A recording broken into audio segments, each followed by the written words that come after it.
Hi everybody, this is Mohammed Hafizul Islam. Today I'm going to talk to you details about tag questions. Tag question is one of the most important and very crucial part of English grammar. Many students in our country and outside of the world, especially many of the students, they don't know how to solve it. Even this topic is important for the students of 9th level, 10th level, 11th level, and 12th level, as well as different types of cadre jobs and non-cadre jobs, and also university admissions. So we need to realize actually how to solve it and how to continue our exercise. And by doing all of the things together, the topic will be very much clear to everybody. So now let's go to the discussion directly. তো বন্ধুরা আমরা উপরে এখানে দেখতে পাচ্ছি লেখা আছে tag questions. আমরা আগে দেখবো যে ট্যাগ কোয়েশ্চেন কাকে বলে। ট্যাগ কোয়েশ্চেন হচ্ছে একটা কোয়েশ্চেন যেটা প্রথমে একটা স্টেটমেন্ট থাকে এবং স্টেটমেন্টের পরে যখন আমরা স্টেটমেন্টকে ডিপেন্ড করে রিভার্স করে কোয়েশ্চেন করি, ওই স্টেটমেন্টটাকে আরও মজবুত করার জন্য, শক্তিশালী করার জন্য, স্টেটমেন্টটাকে একটু স্ট্রং করার জন্য আমরা সাধারণত রিভার্স কোয়েশ্চেন করে থাকি এবং ওই রিভার্স কোয়েশ্চেনটাকে সাধারণত ট্যাগ কোয়েশ্চেন বলে থাকে। সো আমাদের ক্লিয়ার হলো যে ট্যাগ কোয়েশ্চেনটা কী। এখন দেখবো ট্যাগ কোয়েশ্চেনের ফরম্যাটটা কত ধরনের হয় থাকে। আমরা জানি ইংলিশ গ্রামারের মধ্যে ট্যাগ কোয়েশ্চেন্সগুলো সাধারণত 3 ধরনের হয়, 3 types. Number 1, positive plus negative plus subject plus question mark. এই ফর্মে ফার্স্ট যে ফরম্যাটটা আছে এটা আমরা একটু ডিটেইলস যদি ডিসকাশন করি তাহলে এটা আরও ক্লিয়ার হয়ে যাবে আমাদের কাছে। যেমন ফার্স্ট পার্টটা যদি পজিটিভ হয় তাহলে অটোমেটিক্যালি সেকেন্ড পার্ট হবে নেগেটিভ, এবং এই পজিটিভ পার্টে যে সাবজেক্টটা থাকে ওই সাবজেক্টটা গিয়ে এখানে গিয়ে বসে যায় নেগেটিভের পরে, তারপরে একটা কোয়েশ্চেন মার্ক। কোয়েশ্চেন মার্ক যদি কেউ না দেয় তাহলে এই ট্যাগ কোয়েশ্চেন অ্যান্সারটা কমপ্লিটলি রং হয়ে যাবে। এটা হলো first format. Now come to the second format. Second ফরম্যাটে আমরা যদি পাই প্রথমে negative part and then positive part, automatically একটার অপোজিট হবে। যদি ফার্স্ট পার্টটা পজিটিভ হয় তাহলে সেকেন্ড পার্ট নেগেটিভ হবে, তারপরে সাবজেক্ট হবে, তারপরে কোয়েশ্চেন মার্ক। এখানে নাম্বার 2 ফরম্যাটে আমরা দেখতে পাচ্ছি ফার্স্ট পার্টটা যদি নেগেটিভ হয় তাহলে অটোমেটিক্যালি তার অপোজিট পজিটিভ পার্ট হবে, এখানে তারপরে সাবজেক্টটা বসবে, ওখানে এই নেগেটিভ পার্টের মধ্যে যে সাবজেক্টটা আছে ওই সাবজেক্টটা গিয়ে ওখানে গিয়ে বসে যাবে সাবজেক্ট করে, তারপরে এখানে প্লাস চিহ্নের পরে এখানে কোয়েশ্চেন মার্ক দিতে হবে। তো কোয়েশ্চেন মার্ক দেওয়ার পরে আমাদের ট্যাগ ফর্মটা একদম কমপ্লিট সলিউশন হয়ে যাবে। আচ্ছা, এখন আমরা দেখবো যে নাম্বার 3 ফরম্যাটটা কি আছে। নাম্বার 3 ফরম্যাটটা সাধারণত ইম্পারেটিভ সেন্টেন্স দিয়ে হয়। ইম্পারেটিভ সেন্টেন্স কোনগুলো এটা আমাদেরকে জানা লাগবে। ইম্পারেটিভ সেন্টেন্স হচ্ছে ওয়ার টাইপের যে ওয়ার্ডসগুলো, বিশেষ করে O means order, A means advice, R means requested. So order, advice এবং রিকোয়েস্টেড টাইপের যতগুলো সেন্টেন্স আছে সবগুলোকে ইম্পারেটিভ সেন্টেন্স বলে। এবং এই ইম্পারেটিভ সেন্টেন্সটা যদি পজিটিভ হয় অথবা নেগেটিভ হয়, যাই হোক না কেন, তো এই পার্টের পরে আমাদের যে ট্যাগ ফর্মটা আছে, আমি নিচে ট্যাগ ফর্মটা দেখাবো। তো এইটার পরে কোয়েশ্চেন মার্ক দিতে হবে আমাদেরকে, দেওয়ার পরে আমাদেরকে নাম্বার 3 যেটা আছে ইম্পারেটিভ সেন্টেন্সের জন্য যে ফরম্যাটটা আছে এটা কোয়েশ্চেনের জন্য, এটা আমাদের কাছে এখন ক্লিয়ার হয়ে গেল। তাহলে বন্ধুরা এখন আমাদেরকে দেখতে হবে যে ট্যাগ ফর্মটা কয় ধরনের হয়। সো উপরে যেহেতু আমরা দেখতে পাইলাম যে number 1 positive plus negative plus subject plus question mark, এবং নেক্সটে হচ্ছে negative part plus positive part plus subject plus question mark, এবং থার্ড হচ্ছে imperative plus order, advice, request and then positive or negative then question mark. তাহলে 3টা format আমাদের কাছে clear হলো। এখন আমরা দেখবো যে ট্যাগ ফর্মটা কয় ধরনের হয়। যেহেতু 3টা ফর্মেটে ট্যাগ কোয়েশ্চেন্স হয় তাহলে আমাদের ট্যাগ ফর্মটা হোক এখানেও সেটাও হয়ে যাবে 3টা ফর্মে। নাও let's go to discuss details about it. First one হচ্ছে অক্সিলারি ভার্ব। এই ট্যাগ কোয়েশ্চেন্সগুলো অক্সিলারি ভার্ব দিয়ে হয়। আমরা জানি অনেকগুলো অক্সিলারি ভার্বস আছে, মডেল ভার্বস আছে ইংলিশ সেন্টেন্সের মধ্যে, ইংলিশ গ্রামারের মধ্যে। আমরা যদি ওগুলোকে পিক করে এখানে নিয়ে এসে ডিসকাস করি তাহলে সেটা আমাদের জন্য একদম ইজি হয়ে যাবে। সো প্রথমে আমরা দেখি এখানে একটা অক্সিলারি ভার্ব যদি আমরা ইজ নেই তাহলে এটা ট্যাগ ফর্মটা হবে ইজন্ট, নাম্বার 1। নাম্বার 2, যদি আর নেই আমরা অক্সিলারি ভার্ব তাহলে এটা ট্যাগ ফর্মটা হবে আরএন্ট। যদি আমরা ওয়াজ নেই এখানে অক্সিলারি ভার্ব তাহলে এটা ট্যাগ ফর্মটা হবে ওয়াজন্ট। এবং আবার দেখছি যদি আমরা উইল নেই তাহলে আমাদের ট্যাগ ফর্মটা হবে ওন্ট। সো এইভাবে আমাদেরকে প্রত্যেকটা অক্সিলারি ভার্বস দিয়ে যে ট্যাগ ফর্মটা হয়, পজিটিভ পার্ট এবং নেগেটিভ পার্ট দুটো পার্টই আমাদের সেপারেটলি শিখে নিতে হবে। তাহলে ট্যাগ কোয়েশ্চেন্সে বিশেষ করে অক্সিলারি ভার্বস রিলেটেড ট্যাগ কোয়েশ্চেন্সের এক্সাম্পলসগুলো যেগুলো আছে ওগুলো সলভ করতে আমাদের কোনো সমস্যা হবে না। এখন আমরা দেখবো যে মেইন ভার্ব দিয়ে কীভাবে ট্যাগ কোয়েশ্চেন্সটা হয়। মেইন ভার্ব দিয়ে সাধারণত সাবজেক্টের পরে ভার্ব থাকবে, direct verb without any auxiliary verbs, এবং এরপর একটা অবজেক্ট থাকবে। তো এগুলো দিয়ে সাধারণত মেইন ভার্বের সেন্টেন্সগুলো আমাদের সামনে ট্যাগ কোয়েশ্চেন সলভ করার জন্য দেওয়া থাকে। তো ফার্স্ট অফ অল আমরা যদি ডু দিয়ে করি, প্রেজেন্ট ফর্মে যদি কোনো ভার্ব থাকে তাহলে ডু দিয়ে করতে হবে পজিটিভ হিসেবে, আর যদি নেগেটিভ করে তাহলে ডোন্ট দিতে হবে, ফার্স্ট ওয়ান। সেকেন্ড ওয়ান, যদি এস বা ইএস যুক্ত ভার্ব থাকে আমাদের সাথে তাহলে ডাজ দিয়ে করতে হবে এবং এটা পজিটিভ। যদি আমরা নেগেটিভ পার্টে যাই তাহলে আমাদেরকে ডাজেন্ট দিয়ে ট্যাগ ফর্মটা সাজাতে হবে। ওকে, এবং লাস্ট ওয়ান, যদি পাস্ট টেন্স দিয়ে থাকে তাহলে পাস্ট ফর্ম দিয়ে থাকে তাহলে ডিড দিয়ে করতে হবে ট্যাগ ফর্মটা, আর যদি আমরা নেগেটিভ করি তাহলে এটাকে আমাদেরকে ডিডেন্ট দিয়ে এটা সলভ করতে হবে। এই হচ্ছে আমাদের মেইন ভার্ব দিয়ে থাকলে ট্যাগ ফর্মটা কিভাবে করতে হয় তার ট্যাগ ফর্মটা আমাদের কাছে একদম ক্লিয়ার হয়ে গেল। নাও let's go to the last one. এখানে আমরা দেখতে পাচ্ছি ইম্পারেটিভ সেন্টেন্স যদি থাকে তাহলে ট্যাগ ফর্মটা কি হবে। একদম সহজ একটা জিনিসই মুখস্থ করে আমরা ইম্পারেটিভ সেন্টেন্সের ট্যাগ ফর্মটা কমপ্লিট করতে পারবো। এখানে দেখা যাচ্ছে যে উইল প্রথমে আমরা লিখবো, সেটা হোক পজিটিভ অথবা হোক নেগেটিভ, ডাজন্ট ম্যাটার। যদি আমরা ইম্পারেটিভ সেন্টেন্স পাই, মানে ইম্পারেটিভ সেন্টেন্সে বলতে আমরা কি বুঝাচ্ছি এটা আগে একটু পরিষ্কার করা দরকার। এখানে দেখা যাচ্ছে ওয়ার, O means order, A means advice, R means request. So order, advice, request টাইপের যত সেন্টেন্স পৃথিবীতে আছে সবগুলোকে আমরা এক কথায় বলবো এটা ইম্পারেটিভ সেন্টেন্স। আর এই ইম্পারেটিভ সেন্টেন্স দিয়ে যদি আমাদের সামনে কোনো ট্যাগ কোয়েশ্চেন্স দেওয়া থাকে তাহলে আমরা কীভাবে সলভ করবো। প্রথমে চোখ বন্ধ করে আমরা লিখে ফেলবো উইল, অ্যান্ড দেন আমরা লিখবো একটা ইউ সেকেন্ড পার্সন, তারপর একটা কোয়েশ্চেন মার্ক দিব, তাহলে আমাদের এখানে শেষ হয়ে গেল। এখন সেটা যেই ধরনেরই হোক না কেন, সেই ইম্পারেটিভ সেন্টেন্সটা পজিটিভ হোক অথবা নেগেটিভ হোক, তাহলে আমাদের কাছে সলিউশনটা চলে আসবে একই সলিউশন। সেকেন্ড কোনো সলিউশন নাই যে আমরা লিখবো উইল প্রথমে, তারপর লিখবো ইউ এবং শেষে দেবো কোয়েশ্চেন মার্ক, এবং এটা দিলে আমাদের সাথে সাথে ইম্পারেটিভ সেন্টেন্সের ট্যাগ কোয়েশ্চেনটা ক্লিয়ার হয়ে যাবে। সো আমি মনে করছি সবার কাছে আমাদের রুলসগুলো যেগুলো আমরা এখানে দেখলাম এই পাশে রাইট সাইডে, these are all easy to understand and remember for them. এখন আমরা একটু যাব এক্সারসাইজের দিকে।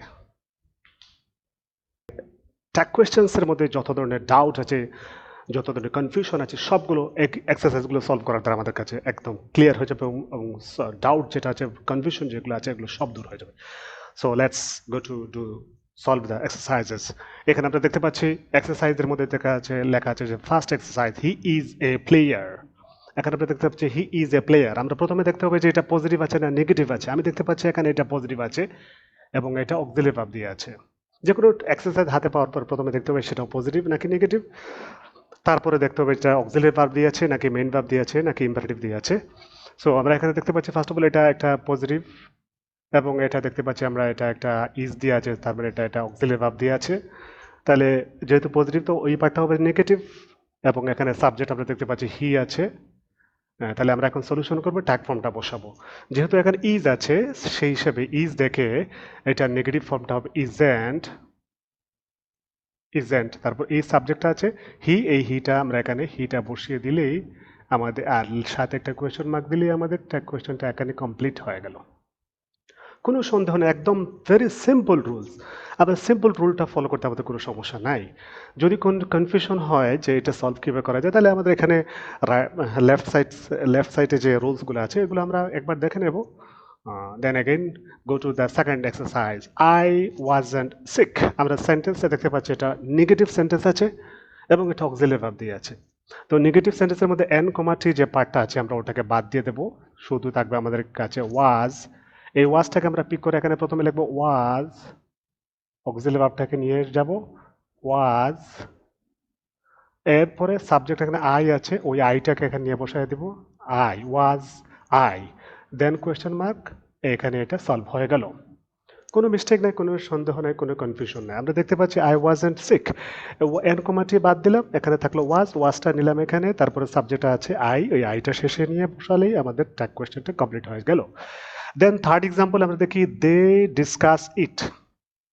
এখানে কোনো প্রথম দুটো এক্সারসাইজের মধ্যে আমরা দেখতে পাচ্ছি এখানে ছিল অক্সিলারি ভার্ব দিয়ে, বাট এখানে দেখতে পাচ্ছি এটা মেইন ভার্ব দিয়ে আছে। আমরা জানি মেইন ভার্ব দিয়ে থাকলে কিভাবে রুলটা সলভটা করতে হয়, do, don't, does, doesn't, did, didn't, এগুলো থেকে যে কোনো একটা মডেলস আমাদের আনতে হবে যদি আমরা মেইন ভার্ব দিয়ে পাই। তাহলে ডিসকাস যেহেতু এখানে ডাজও না, এটা পাস্ট টেন্সেরও না, সো দেখতে পাচ্ছি আমরা এখানে ডিসকাস প্রেজেন্ট ফর্মে আছে কিন্তু এটা পজিটিভে আছে, প্রেজেন্ট টেন্স প্লাস পজিটিভে আছে, ডিসকাস আছে, সেই হিসেবে আমরা এটাকে চেঞ্জ করে লিখবো ডোন্ট। ডোন্ট। আর এখানে দে আছে, ওই দেটা গিয়ে সোজা এখানে বসে যাবে, don't they then question mark. দেখতে পাচ্ছি এখানে ডোন্ট লেখা আছে, তারপরে দে লেখা আছে এবং শেষে কোয়েশ্চেন মার্ক দেওয়া আছে। তাহলে এটাই হচ্ছে আমাদের solution. Okay dear guys, now let's go to the next exercise. এখানে নাম্বার 4 এক্সারসাইজের মধ্যে দেওয়া আছে he doesn't go to there. ও হি ডাজেন্ট গো দেয়ার, এখানে টু দরকার নেই আমাদের, জাস্ট গো দেয়ার বললে আমাদের এটা কারেক্ট সেন্টেন্স হবে। হি ডাজেন্ট গো দেয়ার, সে সেখানে যায় না।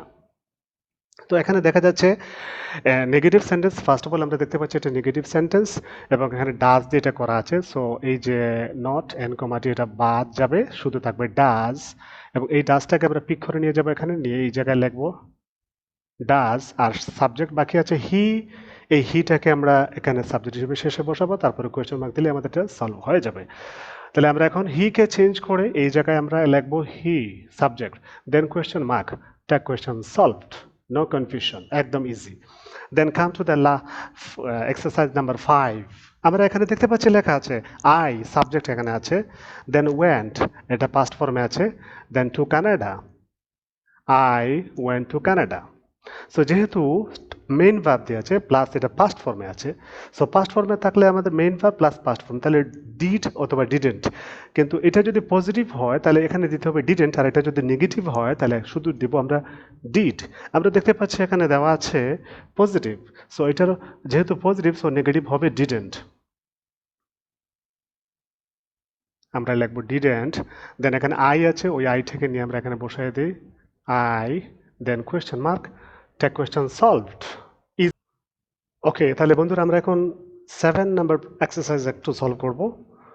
এখানে কি লেখা আছে আমরা দেখতে পাচ্ছি help the poor. Help the poor দেখে আমরা বুঝতে পারছি প্রথমে চলে আসছে ভার্ব, দেন অবজেক্ট চলে আসছে, এই যেহেতু ভার্ব আসছে এবং পরে অবজেক্ট আসছে হেল্প দ্য পুর, তাহলে এটা imperative sentence.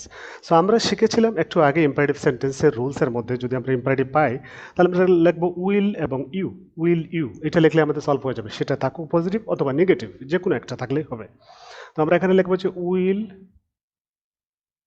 You then question mark, আমাদের এটা কোয়েশ্চেনটা সলভড হয়ে গেছে, কোনো সন্দেহ নেই এবং কোনো ডাউট এখানে নাই। Then come to the last tag questions for solving it. এখানে দেখতে পাচ্ছি আমরা ডোন্ট ওয়েস্ট ইয়োর টাইম, এখানে নেগেটিভ দেওয়া আছে এবং এটা নেগেটিভের পাশাপাশি এটা ইম্পারেটিভ সেন্টেন্স। আমরা শিখেছিলাম যে ইম্পারেটিভ সেন্টেন্সে পজিটিভ থাকুক অথবা নেগেটিভ থাকুক আমরা এখানে কি লিখবো উইল ইউ। তাহলে চলো বন্ধুরা আমরা এখানে উইল ইউ লিখে ফেলি, will you and then question mark দিলে আমাদেরকে এটা সলভ হয়ে যায়, আমাদের ট্যাগ কোয়েশ্চেন সেখানে সলভ। সো পরিষ্কার হয়ে গেল আমাদের কাছে, একদম ক্লিয়ার হয়ে গেল আসলে ট্যাগ কোয়েশ্চেনগুলো এত কঠিন নয় এবং ট্যাগ কোয়েশ্চেন্সের মধ্যে 3টা রুল যদি কেউ ভালো করে জানে, অক্সিলারি ভার্ব দিয়ে আসলে কিভাবে হয়, মেইন ভার্ব দিয়ে আসলে কিভাবে হয় এবং ইম্পারেটিভ ভার্ব দিয়ে আসলে কিভাবে সলভ করতে হয়, এই 3টা রুলস যদি কেউ ভালো করে জানে এবং তাদের যে ফরম্যাটটা যদি কেউ ভালো করে জানে, 3টা ফরম্যাট এবং 3টা rules, only 3 format and 3 rules জানলেই একজন মানুষ খুব সহজেই কতগুলো এক্সারসাইজ করার ধারাই ট্যাগ কোয়েশ্চেন্সের যত প্রবলেম আছে সবগুলো সলভ হয়ে যাবে। এবং বিশেষ করে আমার আজকের এই ক্লাসের ডিসকাশন যে সমস্ত স্টুডেন্টসগুলো 9th লেভেল এবং 10th লেভেল 11th লেভেল এবং 12th লেভেলে আছে, বিশেষ করে অ লেভেলস এবং এ লেভেলসে যারা আছে তাদের ইংলিশ এক্সপোজারের জন্য এটা অত্যন্ত ইম্পর্টেন্ট। এবং আরও যারা cadre job, non cadre job এবং বিভিন্ন ধরনের ইউনিভার্সিটি অ্যাডমিশনস এর জন্য যে অ্যাডমিশন টেস্টগুলো হয় ওগুলোতেও ট্যাগ কোয়েশ্চেন্স থেকে কোয়েশ্চেন্স করা হয়ে থাকে। সো সেই হিসেবে আমি সবাইকে বলবো যে আমার ডিসকাশনটা ভালো করে ফলো করার জন্য, অনুসরণ করার জন্য। And lastly, I invite everybody to subscribe my channel and be connected with me. And I'll upload many more videos in my channel regarding grammatical topics. So thank you very much. Have a nice day. Bye.